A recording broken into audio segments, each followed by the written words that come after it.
ಪ್ರಶ್ನೆಯಲ್ಲಿ ಪೊಲೀಸರಿಂದ ದೌರ್ಜನ್ಯ ನಡೆದಿದೆ ಎನ್ನಲಾದ ಪ್ರಕರಣದ ವಿಚಾರಣೆಗೆ ಸುಪ್ರೀಂ ಕೋರ್ಟ್ ನಿರಾಕರಿಸಿದೆ ಎಂದು ಮಾಧ್ಯಮಗಳಲ್ಲಿ ಪ್ರಕಟವಾದ ವರದಿಗಳನ್ನು ಭಾರತದ ಮುಖ್ಯ ನ್ಯಾಯಮೂರ್ತಿ ಸೂರ್ಯಕಾಂತ್ ಶುಕ್ರವಾರ ಖಂಡಿಸಿದ್ದಾರೆ. ಈ ವಿಷಯಕ್ಕೆ ಸಂಬಂಧಿಸಿ ನ್ಯಾಯಾಲಯಕ್ಕೆ ಯಾವುದೇ ರಿಟ್ ಅರ್ಜಿ ಸಲ್ಲಿಕೆಯಾಗಿಲ್ಲ. ಕೇವಲ ಒಂದು ಮನವಿ ಪತ್ರ ಬಂದಿತ್ತು.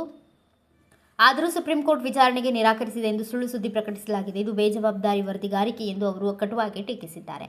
ಹಿರಿಯ ವಕೀಲ ಶೋಯಬ್ ಆಲಂ ಅವರು ಪ್ರಕಟಣೆಯೊಂದನ್ನು ತುರ್ತು ವಿಚಾರಣೆಗೆ ಪಟ್ಟಿ ಮಾಡಲು ಉಲ್ಲೇಖಿಸಿದಾಗ ಮುಖ್ಯ ನ್ಯಾಯಮೂರ್ತಿಗಳು ಈ ಸ್ಪಷ್ಟೀಕರಣ ನೀಡಿದರು.